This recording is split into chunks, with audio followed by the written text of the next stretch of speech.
Em que consiste a promessa do descanso? Nosso versículo inicial se encontra na segunda carta do apóstolo Paulo aos Coríntios, capítulo 1, verso 20, nova versão internacional. Pois, quantas forem as promessas feitas por Deus, tantas tem em Cristo sim. Por isso, por meio dele, o amém é pronunciado por nós para a glória de Deus. Que maravilha, glória a Deus, né? Igreja gloriosa, povo abençoado, santos do Senhor, mais que vencedores em Cristo, selados com o Santíssimo Espírito prometido por Deus, igreja perfeita, sem ruga, sem mácula, povo santo do Senhor. Meus amados, hoje vamos continuar o nosso raciocínio, né? Que nós iniciamos na semana passada. Na semana passada, nós falamos do 7º dia, do Shabat verdadeiro, do sábado verdadeiro, né? Nós estudamos ali que o nosso sábado é Cristo, o nosso sábado é a graça de Deus. E nós já vivemos no tempo da graça eterna, graça já totalmente estabelecida. Entendemos então que o descanso já está à disposição. Aquele descanso que Deus havia prometido lá para o povo de Israel. Quem está vivendo esse descanso agora somos nós, o verdadeiro Israel. Porque sabemos pela revelação do Evangelho que o verdadeiro Israel, a verdadeira Jerusalém, é a de cima, ou seja, é espiritual. É aquela Jerusalém que não tem relação com etnias humanas, que não é conhecida segundo a carne. Não é o que a palavra diz? A ninguém conhecemos segundo a carne. Por que Paulo falou isso? Porque havia esse entendimento de que deveria ter uma divisão de etnias, né? Então havia os judeus e do outro lado os chamados gentios, os demais povos que não eram judeus, não eram hebreus. Então havia essa divisão carnal, onde os escolhidos de Deus eram apenas os de origem israelita. Só que veja, o Evangelho trouxe um outro raciocínio e uma outra revelação, na verdade. Porque o Evangelho nos revelou que o verdadeiro povo de Deus era o povo escolhido espiritualmente antes da fundação do mundo. Ou seja, não havia nascido ninguém ainda do ponto de vista da carne, porque não havia criação, não havia nada ainda, e o Senhor já havia elegido o seu povo. Vocês perceberam? Então a eleição acaba que ela não tem relação com a carne. Ela teve, num primeiro momento, lá no Antigo Pacto, devido às promessas de Deus para Abraão, para o seu povo, etc. Tá bom? Só que veja, na verdade, o que estava oculto e que foi revelado pelo Evangelho é que a eleição dizia respeito ao Espírito, não à carne. Então não era uma eleição étnica, foi uma eleição espiritual. E aí, o que acontece? Todas as etnias entram nessa eleição. É por isso que nós afirmamos que há eleitos de Deus em todas as etnias, independentemente da etnia que você tenha. Você é um eleito de Deus, nós somos eleitos de Deus. Então não há mais essa relação com a carne, esse raciocínio antigo de que só os judeus eram o povo de Deus. Mais uma vez, isso era no Antigo Pacto, um raciocínio que existia, por quê? Por causa das promessas a Abraão e devido à falta de revelação. Então o Evangelho veio revelar a verdadeira realidade, que os filhos de Deus estão em todas as etnias. E nós, portanto, já nascemos sendo filhos de Deus e já no descanso, porque a graça foi estabelecida. Então, esse descanso é para o verdadeiro Israel, o Israel celeste, como eu estava dizendo. E esse descanso está à disposição do povo de Deus. Só que veja, só vive de fato esse descanso que nós estudamos na semana passada, ou seja, só vive tudo que o sábado verdadeiro coloca à nossa disposição quem conhece e obedece o Evangelho. Amados, não tem outro caminho. Então veja, o descanso ele já está à disposição. Porque, como vimos semana passada, o descanso é a graça, o sábado é a graça, o sábado é Cristo. Cristo, o Senhor Jesus, é o descanso, não é verdade? Muito bem. Todos os eleitos de Deus, cronologicamente, ou seja, do ponto de vista do tempo, eles já estão no descanso. Porque o descanso começou lá no Calvário e foi selado no ano 70, na queda do Templo de Jerusalém, né, historicamente registrado, né? E ali sabemos que veio então o reino de Deus e tudo foi consumado, para resumir, né? Então, ali no ano 70, quando o templo veio abaixo, todas as profecias se cumpriram ali. O reino de Deus veio e o novo pacto foi selado e confirmado para sempre. Então, acabou aquela transição. Eu estou relembrando alguns pontos de semana passada, né? Porque houve aquela transição que nós chamamos de madrugada. Ou seja, o 7º dia começou na cruz, foi a 0 hora, né, do 7º dia, e houve então, entre aspas, uma madrugada. Essa madrugada foi a transição da morte e ressurreição de Jesus até a queda do templo de Jerusalém na vinda do reino de Deus. Então, na queda do templo, acabou a transição e o dia então se tornou o dia perfeito. Deixou de ser madrugada. E nós vimos ali na semana passada que Paulo cita isso, né? Olha, nós temos que acordar, daqui a pouco vai amanhecer, o dia está chegando. Nós estamos na noite. Ou seja, eles estavam na madrugada. Já era o 7º dia? Sim. Já era a graça? Já era a graça. Jesus já havia morrido e ressuscitado. Porém, era um momento transitório. Nós não, já nascemos depois da transição. Já nascemos com o 7º dia, com o sol a pino, né? O dia perfeito. Então, veja, uma vez que nós estamos nesse sábado já nascemos nele, há um descanso à nossa disposição. Agora, que descanso é esse? Essa é a dúvida de muitos. Irmão Cristiano, você diz que já estamos no descanso, que o sábado verdadeiro é a graça, é o 7º dia é Jesus. Jesus é o verdadeiro descanso. Amém, eu entendo isso. Mas na prática, o que é esse descanso? Então, em função dessas dúvidas que muitos irmãos têm, nós estamos trazendo uma extensão do nosso raciocínio de semana passada. Quem não assistiu, eu convido que você assista ao estudo de semana passada, gente. Vai estar aqui na descrição do vídeo, tá? Em todos os nossos vídeos tem o link do vídeo anterior, tá bom? Então é só você procurar na gravação no YouTube, você vai encontrar na descrição do vídeo o link do estudo anterior. Quem não assistiu, assista. Hoje é uma continuação, então, daquele estudo, mas é claro, mesmo que você não tenha assistido ainda, pode assistir esse estudo aqui, que você vai entendê-lo muito bem.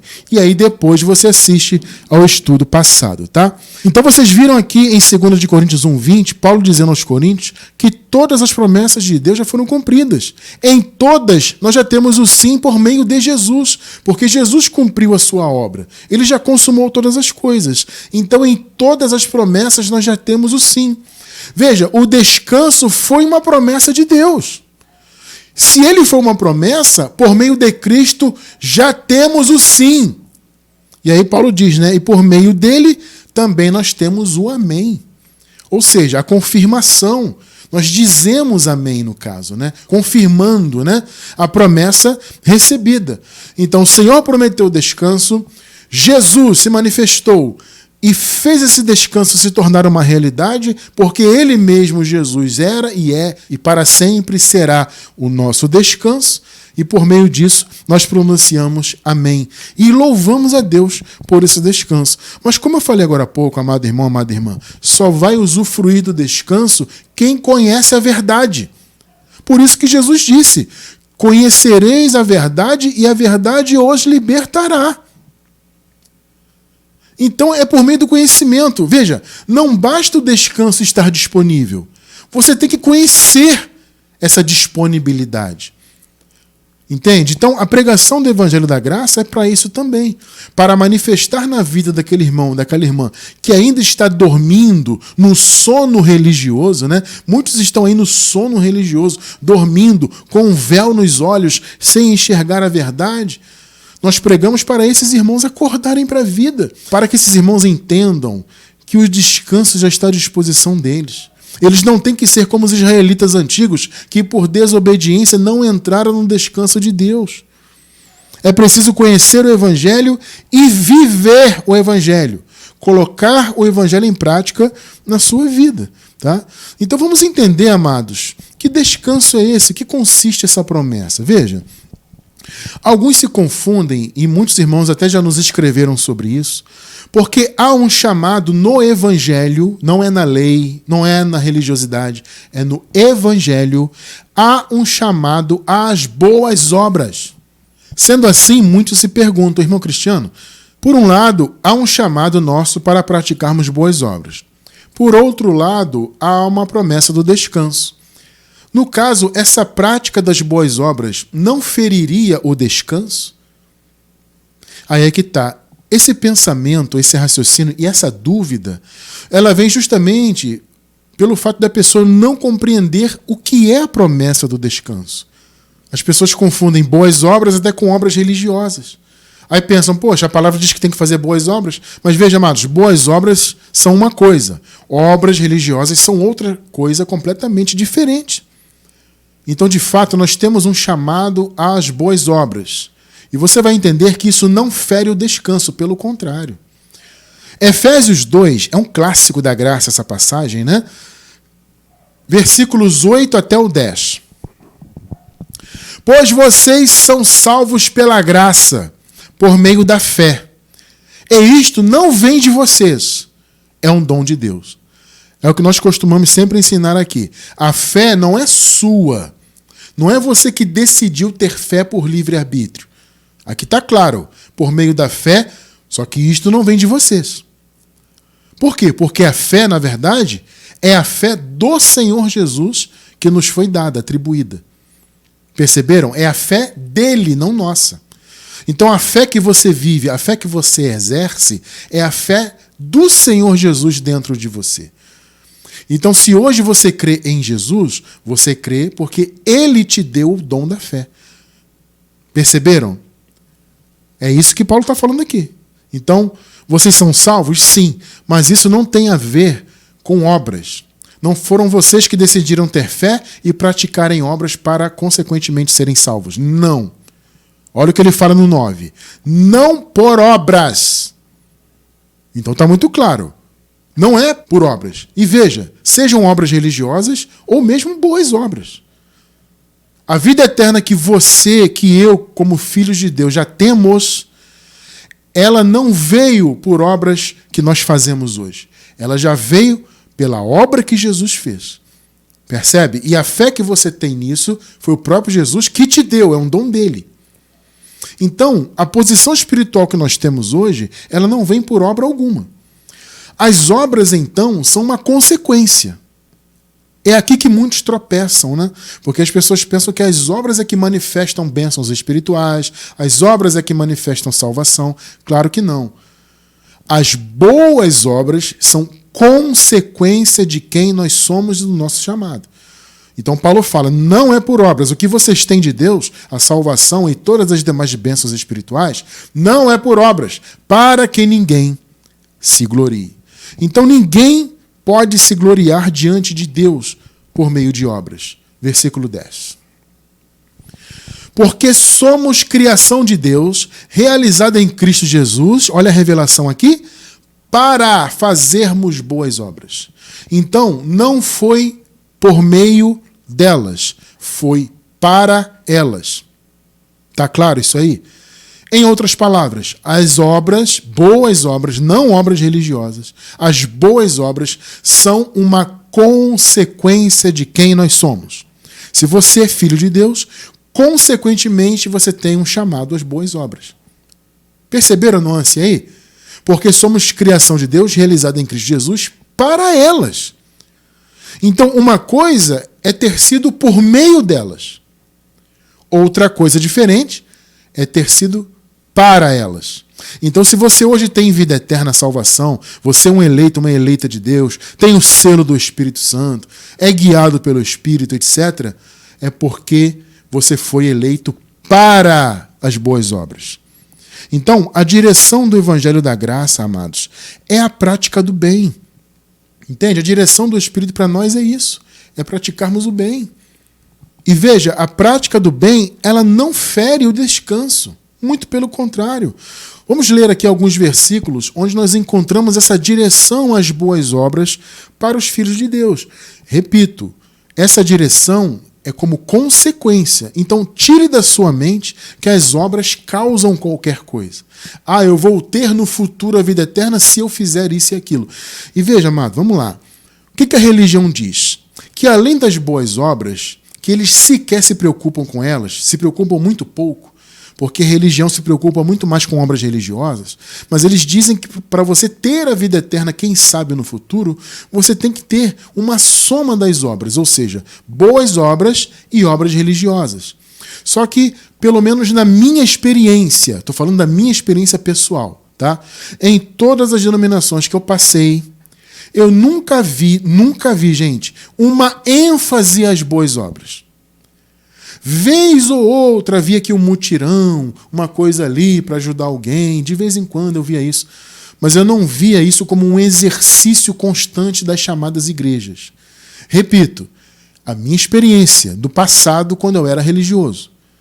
Ah, irmão Cristiano, eu conheço aqui uma igreja católica que ajuda muitas pessoas. Ótimo, ótimo. Que bom que eles fazem isso. Só que o problema é que eles fazem pensando em agradar a Deus para serem salvos. Porque o católico pensa isso, né? Assim como muitos protestantes pensam que é salvo por boas obras e por obras religiosas. Eles pensam que são salvos se fizerem o bem e se também praticarem as obras religiosas, né? Se você participar da comunhão deles lá, que é a missa, né? Da Eucaristia, no caso, se você confessar os pecados, se você batizar o seu filho, e se você fizer isso e aquilo. Enfim, todo aquele mover religioso, né? As rezas, o terço, no caso dos protestantes, né? As campanhas, e sobe monte, e jejua, eles acham que essas coisas é que trazem a salvação e que trarão no futuro.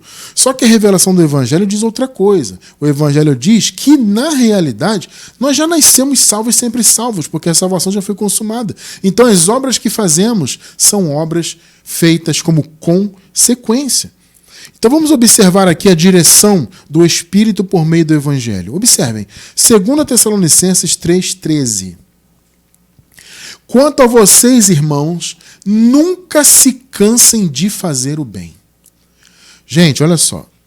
O apóstolo Paulo foi o pioneiro da graça, precursor da graça.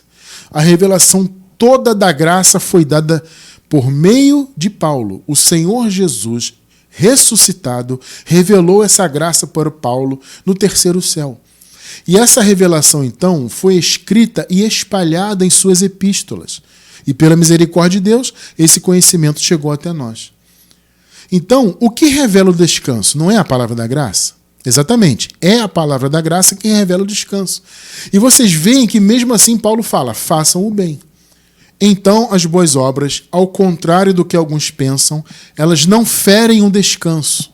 Na verdade, elas fazem parte dele. Elas não ferem um descanso porque é um chamado para o Filho de Deus. Então, veja, há um chamado ao descanso e há um chamado às boas obras. Nunca se canse de fazer o bem. Mas veja, gente, você não tem que pensar em fazer o bem religiosamente, como muitos católicos e protestantes fazem. Eventualmente, eles até fazem boas obras. Ajudam o próximo, distribuem alimentos, dão roupas para as pessoas. São exemplos de boas obras, né? Repito, isso é ótimo, que bom que eles fazem isso. O problema não é eles fazerem isso, o problema é o raciocínio que está por trás. Como eu falei agora há pouco, eles fazem para agradar a Deus, para que Deus os salve por meio dessas obras. E não é esse o raciocínio. Só que, repito, na minha experiência, no que eu vivi dentro da religião, eu nunca vi uma ênfase a isso. A ênfase que elas davam era para obras religiosas. Tem que jejuar, tem que pagar o preço, tem que fazer isso e aquilo, tem que guardar o sábado, tem que ser fiel dizimista, tem que colocar a roupa que nós mandamos você colocar, tem que passar o óleo e fazer a campanha, etc, etc, etc. Então havia uma ênfase grande a essas obras religiosas. Coisas advindas da lei, do Antigo Pacto, raciocínios lá do Antigo Pacto. Isso não é boas obras, não são boas obras. Essas coisas são obras religiosas, são coisas descartáveis. Gálatas 6, 9 e 10. E não nos cansemos de fazer o bem. Tá vendo, gente? O mesmo apóstolo que revelou a graça ou que trouxe a revelação de Cristo, né? Da graça para a igreja, é o mesmo que incentiva a igreja a fazer o bem. Não nos cansemos de fazer o bem, pois no próprio tempo colheremos, se não desanimarmos. Então não podemos desanimar, para que possamos colher o bem que plantamos. 10. Portanto, enquanto temos oportunidade, façamos o bem a todos, especialmente aos da família da fé. Então você tem que fazer o bem para toda a sociedade, mas a sua prioridade é o seu irmão no Senhor Jesus. Pegou? O irmão nosso de fé é a prioridade. Mas toda a sociedade tem que ser alvo das nossas boas obras. Romanos 2,7. Ele dará vida eterna, já deu, é porque aqueles estavam antes da consumação, né? Ele dará vida eterna aos que, persistindo em fazer o bem, buscam glória, honra e a imortalidade. Veja, ele dará a vida eterna, já deu, como eu disse, para aqueles que persistirem em fazer o bem. Ué, irmão Cristiano, mas aqui parece que fazer o bem é a causa, né? Parece que Paulo está dizendo que é a causa. Não, gente, é a consequência. Porque aqueles que fazem o bem, fazem porque são eleitos. E se são eleitos, logo terão a vida eterna. Você está entendendo? É porque o sistema religioso, eles têm esse costume de arrancar versículos do contexto para dizer que é por obras, ou para encaixar aquele versículo no raciocínio deles. O sistema tem essa mania. Então, se você isolar esse versículo de Romanos 7, 2,7 no caso, parece que Paulo está dizendo que é por obras. Mas, gente, o mesmo Paulo, você acabou de ler, escreveu aos Efésios que não é por obras. Então, como que ele poderia aos romanos dizer que é por obras? Percebe que isso não faz sentido nenhum? Quer dizer que para os Efésios, então, não é por obras. Para os romanos tem que ser. Qual é a lógica disso? Então, quando Paulo fala que ele dará, já deu, né, a vida eterna aos que, persistindo em fazer o bem, buscam glória, honra e imortalidade, está se referindo aos eleitos, porque os eleitos têm esse chamado. Entende? Então, o fazer o bem aqui é consequência. Vamos ler aqui Hebreus capítulo 13, do 14 ao 21. Pois não temos aqui nenhuma cidade permanente, mas buscamos a que há de vir. É o reino de Deus, né? Que já veio. Eles estavam antes, tá, gente? É sempre bom vocês raciocinarem o texto bíblico dentro dessa perspectiva do tempo. A igreja primitiva estava vivendo antes da consumação de todas as coisas. Por isso que algumas coisas vocês leem e aparece assim, está por vir, somos salvos em esperança. Entende? Então, aponta para o futuro porque para eles, naquela época, era o futuro. Tá? Só que o reino de Deus já veio. 15. Por meio de Jesus, portanto, ofereçamos continuamente a Deus um sacrifício de louvor, que é fruto de lábios que confessam seu nome. Olha o chamado, gente, para o Filho de Deus. Agora veja, irmão, que sacrifício é esse? 16. Não se esqueçam de fazer o bem. Gente, fazer o bem é um dos sacrifícios aceitáveis a Deus. Assim como o culto racional, né? O Paulo fala, apresentem os seus corpos como sacrifícios vivos, santos e agradáveis a Deus. Este é o culto racional de vocês. Então não se esqueça de fazer o bem. Fazer o bem é também um sacrifício aceitável a Deus. E de repartir com os outros o que vocês têm, pois de tais sacrifícios Deus se agrada. Gente, vamos lá. Vocês têm que ter em mente que a carta aos Hebreus, o próprio nome já diz, foi uma carta direcionada a pessoas que tinham costume de cumprir a lei. Eram judeus, pessoas que criam na lei e seguiam a lei antes de crerem em Jesus. Então, o motivo dessa carta foi dissuadir os hebreus a abandonarem obras da lei. Ou seja, a carta tinha o intuito de fazê-los enxergar que a lei já estava ultrapassada, que eles não tinham que viver mais dos sacrifícios da lei.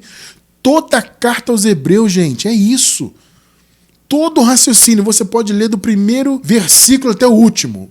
Você vai enxergar que todo o direcionamento dessa carta é para abrir os olhos dos hebreus em relação às práticas da lei. Por isso que aqui é feito esse paralelo. Olha, gente, vocês não têm mais que oferecer sacrifícios de animais. O sacrifício que vocês têm que fazer agora é fazer o bem, é oferecer culto racional. Vocês estão entendendo? É uma mudança, é uma metanoia, é um arrependimento, mudança de mente para aqueles hebreus ali. Porque eles haviam crido em Jesus, eles eram uma igreja, criam em Jesus. Porém, naturalmente, por serem hebreus, muitos carregavam em si o peso da lei, o peso da religiosidade. Então essa carta foi uma lâmpada para os olhos deles. para eles entenderem, olha, vocês não têm que ficar preocupados com obras da lei. Não, o sacrifício de vocês é fazer o bem, é repartir o que vocês têm. Tremendo, né, gente? Perceberam? 17. Obedeçam seus líderes e submetam-se à autoridade deles. Eles cuidam de vocês como quem deve prestar contas. Obedeçam-lhes para que o trabalho deles seja uma alegria e não um peso, pois isso não seria proveitoso para vocês. 18. Orem por nós. Olha o chamado a orar uns pelos outros. Alguns hoje ficam aí criticando quando a gente fala de oração, né? Gente, cuidado com essa gente. Eu quero abrir esse parêntese. Cuidado com essa gente moderninha. Eu estou chamando esse pessoal do pessoal da não graça. Porque eles estão deturpando a graça completamente. E você fala de coisas como oração, que é uma coisa que está alinhada ao Evangelho, está alinhada ao Novo Pacto. E ainda assim, as pessoas criticam. Ah, oração, que é isso? Já passou a época da oração. Aqui, nosso ministério, nós andamos pela palavra da graça revelada. Aqui nós não andamos por raciocínios inventados por homens. Então, cuidado, porque eu sei que isso vem se espalhando aí. Cuidado com o pessoal da não graça. Esse pessoal da não graça, esse pessoal praticamente está se tornando ateu. Porque não tem mais evangelho, não precisa mais de Bíblia, não existe mais Jesus, não existe graça, não existe nada. Cuidado com essa gente. Olha o que o evangelho diz. Orem por nós. Estamos certos de que temos consciência limpa e desejamos viver de maneira honrosa em tudo. Boas obras. 19. Particularmente, recomendo-lhes que orem para que eu lhes seja restituído em breve. 20. O Deus da paz, que pelo sangue da aliança eterna. Aí o pessoal da não graça diz o quê? Não tem mais aliança, acabou. Mas, irmão, é eterna. Não, veja bem, a palavra eterna significa um período de tempo. Aí eles começam a distorcer, né? E tem gente seguindo esses picaretas aí. Eu espero que vocês que acompanham o nosso trabalho não caiam nessas ladainhas. Aliança eterna. A palavra eterna no grego é a palavra aionios. Significa algo que não tem começo e nem fim. Irmão Cristiano, mas a graça não teve um começo? Sim, aqui na terra. Porque Jesus estabeleceu a graça aqui na terra ao morrer na cruz e ressuscitar. Mas por que ela não teve começo? Porque ela foi prometida antes dos tempos eternos. Não foi o que Paulo disse? Ou seja, foi na eternidade. Eternidade é isso. Não tem começo e, principalmente, não tem fim. Então, o pessoal da não graça diz que não existe aliança mais. Negócio de aliança da graça acabou. A palavra de Deus diz que a aliança da graça é eterna. Literalmente eterna. Acordem com isso. Cuidado com isso. O Deus da paz, que pelo sangue da aliança eterna trouxe de volta dentre os mortos a nosso Senhor Jesus, o grande pastor das ovelhas. 21. Os aperfeiçoa em todo o bem. Perceberam o chamado aqui? Os hebreus, naturalmente, tinham aquela preocupação em cumprir a lei. Aí, o que a carta está dizendo? Não, vocês não têm que cumprir lei, vocês têm que fazer o bem. Então, vocês têm que orar, crescer e pedir a Deus que os aperfeiçoe em todo o bem. Eu oro por isso. Vocês estão entendendo? Os aperfeiçoe em todo o bem. Porque é esse sacrifício que Deus quer, não é cumprimento de lei. Entenderam o intuito aqui, né? Para fazer a vontade dele. Qual é a vontade de Deus? Fazer o bem. E opere em nós o que lhe é agradável, mediante Jesus Cristo, a quem seja a glória para todo sempre. Aí vem o cara do sistema da não graça, olha só esse povo, e diz que não existe mais Jesus. Perceberam, né? Vocês que estão acreditando em Jesus, não existe mais negócio de Jesus. O que o texto bíblico... Veja, não é o raciocínio do irmão cristiano. É isso que eu quero que vocês entendam. Aqui, em nosso ministério, nós não trabalhamos com raciocínios nossos, humanos. É fundamento bíblico. Que Deus os aperfeiçoe em todo o bem para fazerem a vontade dele e opere em nós o que lhe é agradável, mediante Jesus Cristo, a quem seja a glória para todo sempre, para todo sempre, para todo sempre. Amém. Amados, fiquem sempre com o texto bíblico, sempre com o texto bíblico. Não deem ouvidos a fábulas de homens. Não deem ouvidos. Sempre a palavra. Tanto que a desculpa desses picaretas é o quê? Bíblia não serve para nada mais. A Bíblia é só um livro histórico. Tem gente caindo nisso aí, né? Bom, fecha parênteses, né? 2 Tessalonicenses 2, do 15 ao 17. Portanto, irmãos, permaneçam firmes e apeguem-se às tradições que lhes foram ensinadas. As tradições aqui não são tradições religiosas. O Paulo está falando do evangelho, da graça. Porque ele havia ensinado a graça para a igreja. Então a graça deveria ser a tradição que eles deveriam seguir a partir daquele momento, tá? Portanto, irmãos, permaneçam firmes e apeguem-se às tradições que lhes foram ensinadas, quer de viva voz, ou seja, presencialmente, quer por carta nossa. Então Paulo já tinha ensinado o evangelho, então eles tinham que seguir o evangelho como tradição, não tradição religiosa passada. Estão entendendo? 16. Que o próprio Senhor Jesus Cristo e Deus nosso Pai, que nos amou e nos deu eterna consolação e boa esperança pela graça, 17, dê ânimo aos seus corações e os fortaleça, olha só, para fazerem sempre o bem. Perceberam, amados, que isso é um chamado? Tanto em atos quanto em palavras. Fazer o bem em tudo. Amado, você pode fazer o bem em atitudes. Deus te coloca para ajudar uma pessoa, você ajuda. Entende? Fazer o bem. Ajudar o próximo. Uma coisa mínima que seja. Um copo com água que você dá para alguém. Perceberam? É isso que Deus quer de nós. Não são obras religiosas, é fazer o bem em tudo, em atos e em palavras. Porque, veja, amado, com a sua boca você também pode amaldiçoar alguém. Você pode entristecer o coração de alguém, magoar uma pessoa pela boca. A palavra diz que o poder da vida e da morte está na língua. Você está entendendo? Então a língua pode destruir a vida de alguém. Então o seu bem tem que ser feito por atos e palavras. Palavras sempre boas. Atitudes mínimas que sejam. Amados, olha, eu me lembrei de uma coisa agora, eu vou relatar para vocês. No bairro em que nós moramos, eu e minha esposa, meus pais também, está havendo um problema grande de água. Faltando água direto, está uma confusão no nosso bairro em função disso. As pessoas reclamando, etc, etc. Nesses dias, uma pessoa veio até a casa da minha mãe e pediu um pouco de água. E veja, estava faltando água, né? Fica vindo e voltando, quando vem fraca, aquela coisa toda, né? Então minha mãe tem pequenos reservatórios, né? Até porque ela cuida de alguns animaizinhos, né? E tudo mais, não precisa de muita água. E aí minha mãe foi e deu. Ela falou, olha, também estou sem água na caixa, eu estou com água só nesses reservatórios, mas eu vou te dar. Minha mãe foi e deu um balde, porque a pessoa não tinha água para cozinhar. Olha o nível da coisa. Tá? Poxa, dona Eni, eu estou sem água para cozinhar, não sei o que fazer. Aí minha mãe foi e deu. Sabe o que essa pessoa falou? Que ela foi em uma chamada igreja. Tá? Eu vou falar. Uma igreja Assembleia de Deus.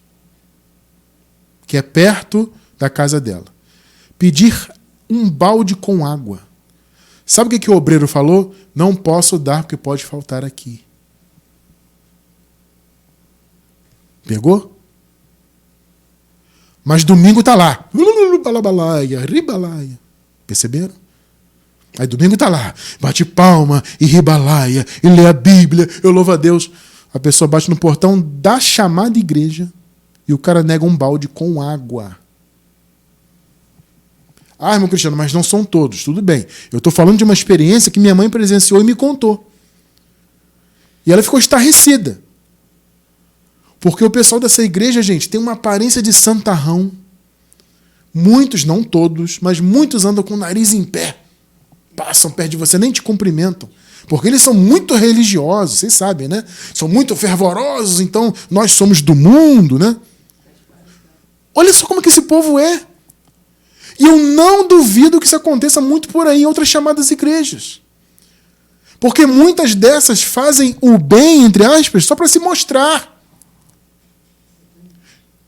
Então uma pessoa precisando de um balde de água para cozinhar, para ter comida em casa.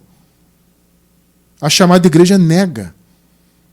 Mas a minha mãe, apesar de ter pouco, ela cedeu. Perceberam? É isso. Isso é o sistema religioso, gente. 1 Timóteo 6, 17 e 18.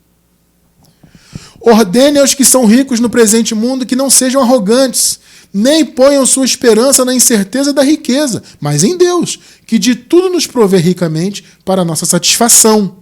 Olha só. Deus quer sim a nossa satisfação. 18. Ordene-lhes que pratiquem o bem, sejam ricos em boas obras, generosos e prontos para repartir.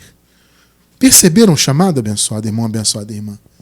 O chamado que o povo de Deus tem para fazer o bem, para dar um copo com água a quem está com sede, para orar por aqueles que precisam de oração. Oração também é fazer o bem. Para você trazer uma palavra de ânimo para quem precisa. Você acabou de ler comigo, fazer o bem em atos e palavras. Então Deus, muitas vezes, coloca pessoas no seu caminho para você fazer o bem. Até para uma palavra que você dá para alguém, um abraço que você dá em alguém. Você restaura as emoções de uma pessoa, a fé de uma pessoa com uma palavra. Isso é fazer o bem. Entre outras muitas coisas. Então veja, as boas obras não ferem o descanso. Por quê? Porque o descanso consiste em descansar de obras religiosas. Descansar das obras da lei. E isso desde a época de Jesus manifestado como carne. Lembrando que Jesus nasceu debaixo da lei. E ele viveu debaixo da lei. Ainda assim, o chamado de Jesus era que o povo abandonasse o jugo dos escribas e fariseus, os doutores da lei. Então, o descanso é isso, basicamente é isso. Irmão Cristiano, o que é o descanso para nós na prática, em nosso dia a dia, nessa vida terrena? O descanso aqui é descansar da religião. Fazer boas obras não fere o descanso. Fazer boas obras é algo muito bom para quem recebe a sua boa obra e para você que pratica. Porque você vai colher, você acabou de ler. Paulo fala, vamos fazer enquanto podemos para que colhamos se não desanimarmos. Então as boas obras são benefício para você e para quem recebe a sua boa ação. Agora, o descanso é em relação às obras religiosas. Mateus 11, 28 até o 30.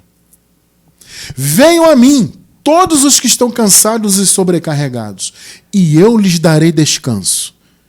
É o que vimos semana passada. Jesus é o descanso. Percebeu? Jesus é o verdadeiro Shabat. Jesus é o verdadeiro sábado, o sétimo dia. Ele é a graça. 29 e 30. Tomem sobre vocês o meu jugo e aprendam de mim, pois sou manso e humilde de coração. E vocês encontrarão descanso para as suas almas. Pois o meu jugo é suave e o meu fardo é leve. Agora eu pergunto, e o jugo contrário? E o fardo contrário, que não era leve? E o jugo contrário, o que não era suave, qual era? Lucas 11, 45 e 46. Um dos peritos da lei, doutores da lei em outras versões, lhe respondeu, mestre, quando dizes estas coisas, insultas também a nós. Olha só a preocupação do cara, né? Ô Jesus, você está nos insultando. Você está falando contra as nossas regras. Você está falando contra as nossas religiões. Olha o que Jesus falou. 46. Quanto a vocês, peritos da lei, disse Jesus, ai de vocês também, porque sobrecarregam os homens com fardos que dificilmente eles podem carregar. Do que Jesus estava falando? obras da lei, mandamentos da lei. O fardo deles era pesadíssimo. Mas o de Jesus era o quê? Era leve. Percebeu o que é o descanso? Jesus falou, vocês estão sobrecarregados. Estão cheios de mandamentos de homens. Cumprindo lei, cumprindo tudo isso aí. Está pesado demais nos ombros de vocês. É um fardo dificílimo. Mas eu apresento para vocês o meu fardo. Ele é leve. O meu jugo, ele é suave. Perceberam do que ele estava falando? Quanto a vocês, peritos na lei, disse Jesus, ai de vocês também, porque sobrecarregam os homens com fardos que dificilmente eles podem carregar, e vocês mesmos não levantam nem um dedo para ajudá-los. Isso aqui é um retrato não só daquele sistema religioso na época de Jesus, mas é um retrato do sistema de hoje.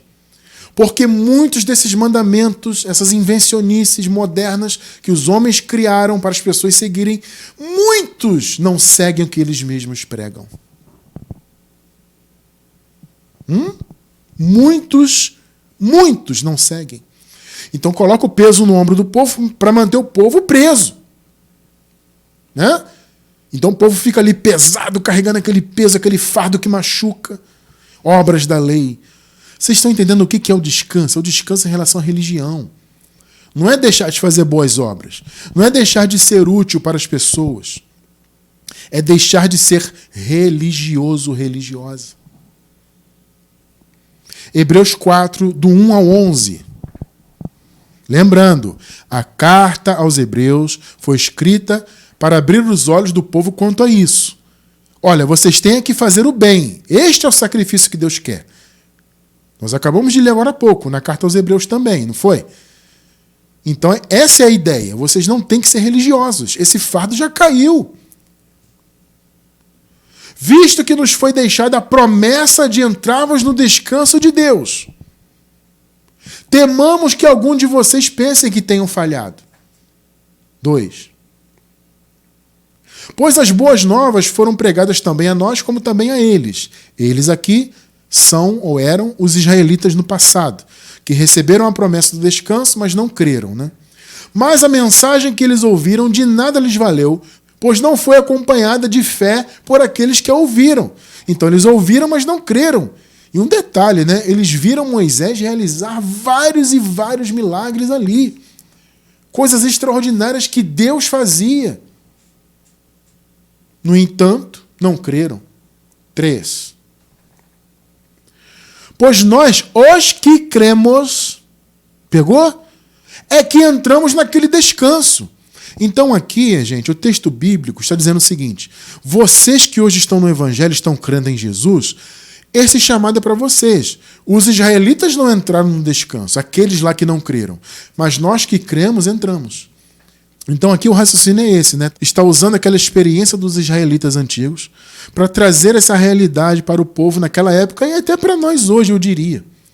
Porque nós que cremos, entramos no descanso, nós hoje em dia. Por isso que eu falei no início, aqueles que não creem no verdadeiro evangelho não foram libertos e não usufruem do descanso que já está disponível. Perceberam? Tem que crer no evangelho verdadeiro. Pois nós, os que cremos, é que entramos naquele descanso prometido. Conforme Deus disse, assim jurei na minha ira, jamais entrarão no meu descanso, embora as suas obras estivessem concluídas desde a criação do mundo. Ou seja, o descanso já estava à disposição. Mas só entra quem crê, e só crê quem ouve o evangelho. Percebe? 4. Pois em certo lugar ele falou sobre o sétimo dia, nestas palavras, no sétimo dia Deus descansou de toda a obra que realizara. Como vimos semana passada, esse descanso foi um descanso profético. Não é que Deus precisava literalmente descansar. Era um descanso profético que apontava para Cristo e para a graça. 5 e 6. De novo, e na passagem citada há pouco diz, jamais entrarão no meu descanso. Entretanto, resta entrarem alguns naquele descanso. E aqueles a quem anteriormente as boas novas foram pregadas, não entraram por causa da desobediência. Então eles não obedeceram, não creram, então não entraram. 7. Por isso Deus estabelece outra vez um determinado dia, chamando-o de hoje. Ou seja, a oportunidade está aberta para entrar no descanso, né?